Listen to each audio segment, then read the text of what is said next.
Gandang araw sa inyo mga ka-auto. So, mayroon tayong customer. So, company service. So, ibang kumpanya po ito. So, ang problema daw nito, check engine. So, ang lumabas ako nito, map sensor. So, pinalitan na po nila ng map sensor. So, ganun pa rin. So, ang model nito, model 2010 Toyota Coaster. So ito po ang problema niya, map sensor. So yung map sensor po nito nandito banda sa ilalim, dito na side sa ilalim yung ano nito, map sensor. So binaklas ko na po, pinaangat ko dun sa taas para ma-check ko. So binaybay ko yung wiring nito, tinignan ko sa wiring diagram. So, hinanap ko yung engine ECU nito. Grabe yung hanap ko nito. So, engine 2TRFE engine. So, nalubog ko dito yung engine ECU niya. So, wala dito. So, nandito pala. So, may upuan dito. So, binaklas ko yung upuan niya. So, ito yung upuan niya. Binaklas ko. Saka ito yung cover niya. Plastic. So, nandito pala nakalagay. Ngayon, ni-check ko yung ano niya, wiring. So iniisa-isa ko yung ano niya, wiring sa map sensor. So ito po yung wiring sa map sensor niya. So ito po yun, 5 pin po itong ano, map sensor niya. Excuse me mga ka-auto. Kasi tinister ko, switch on ko yung ignition. Wala siyang supply dito sa ano niya, sa number 1. B plus dapat yung sa number 1. So wala siyang supply. So ngayon, hinanap ko dito yung ano niya, wiring niya dito, papunta dito sa map sensor. So sa map sensor papuntang computer. So yun nga, so okay naman yung lahat maliban lang sa isa, yung sa supply nga. So binaybay ko ngayon. So dito nakita ko yung wiring niya dito. So ito, mayroon siyang continuity. So ito po, meron siya hanggang dito kasi yung wiring niya papunta dito sa ilalim. Ito sa ilalim. So meron po siya papunta dito. Meron po siya. So nagtester ako dito hanggang dito. So pag ano ko sa mga hose na to, so nakita ko na yung problema. Binaybay ko talaga. So ito po yun, oh. Ito, putol siya. Nakaano po yan dito sa loob ng hose. Dito. Yan, dito po yan sa loob ng hose. So ginanon ko. So nakita ko na, uy, ang lambot. So binunot ko, so putol na pala. So ito po yung problema niya. So ang color nito, black red. So black red dito. So black red dito yung kulay. So tinignan ko dito black red. So ito nga yung nakita ko. I-check ko sana kung yung tinuiti. So putol na pala. Kaya pala. So ayun, kita ko ng problema. Ngayon ipipix ko na to lahat. Ibabalik ko na yung mga sakit. Saka ibabalik ko na yung mga sakit. Lahat ipipix ko na yung wiring. Hihinangin yung putol. At saka para matesting. So yun po mga ka-auto. So antayin lang natin na matapos. Gagawin na po natin para matapos.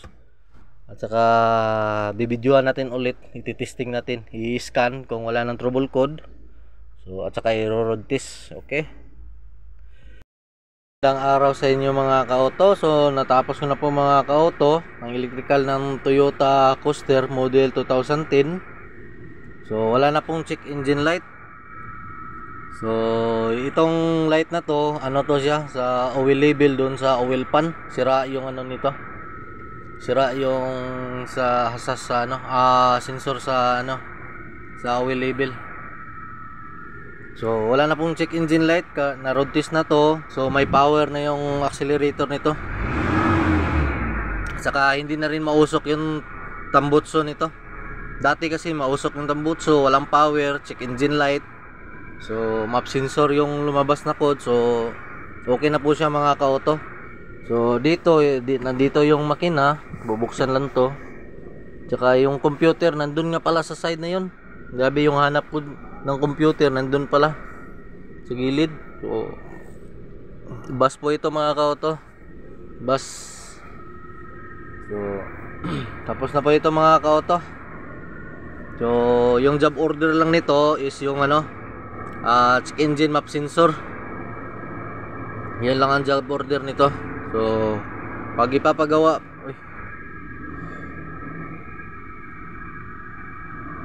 kanina umilaw kasi ulit yung check engine. Pag pag scan ko ulit, iba na yung lumabas, oxygen sensor. So ngayon papakita ko, nandun sa baba yung oxygen sensor. Iyon na yun, yung iglit, yung kulay pula na tip na yan. Yan yung wiring sa oxygen sensor. Duda ko nagdugtong sila dyan, hindi hininang, kaya lumabas yung code sa oxygen sensor. So bubuksan ko po yan, yung pula na tip na yan na nakabalot. Yan yung wiring sa oxygen sensor. So bubuksan ko po yan, baka hindi hininang yung yung wiring sa oxygen sensor, kasi bago naman yung oxygen sensor. Yun nga lang, nagdugtong sila, hindi hininang. So at saka naka-alambre pa eh. Kita ko naka-alambre. Yun naka-alambre. Ibig sabihin wala nang lock. So anuin natin yan, bubuksan. Saka makita tayong loose or hindi nakahinang na dugtong. So yan po ang lumabas. Kasi umilaw ulit yung umilaw ulit yung check engine. Kanina dinilit ko lang. Dinilit ko na yung check engine. So bubuksan natin yan. So yan po mga ka-auto. So update ko lang kayo ulit pag natapos ko na yung problema sa oxygen sensor, kasi lumabas ulit yung check engine pero wala nang map sensor na code. Okay na po ang map sensor. So titignan ko na po ang wiring sa oxygen sensor. Magandang araw sa inyo mga ka-auto. So update tayo, Toyota Coaster model 2010.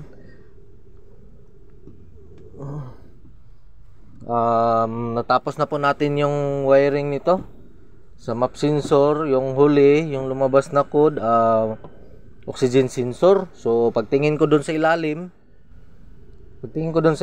uy, may dugtong kaso hindi nakahinang, at saka kunti na lang ang kapit ng wire. So binaklas ko yung sakit. So pinalitan ko ng wire ng bago, pinalitan ko ng bagong wiring. So ayun nga, so na-scan ko na to, wala nang lumabas na code.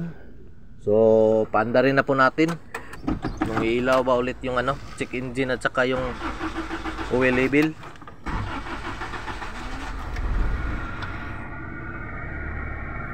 So tapos na po ito mga ka-auto. So yung problema dito, dati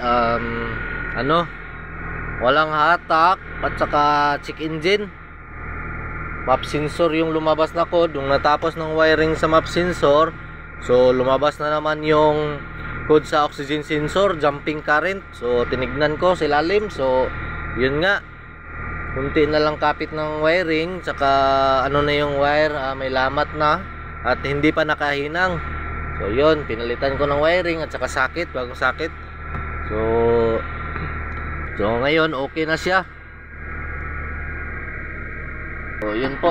So pwede na itong i-release. Pwede na itong i-release mga ka-auto. So thank you for watching.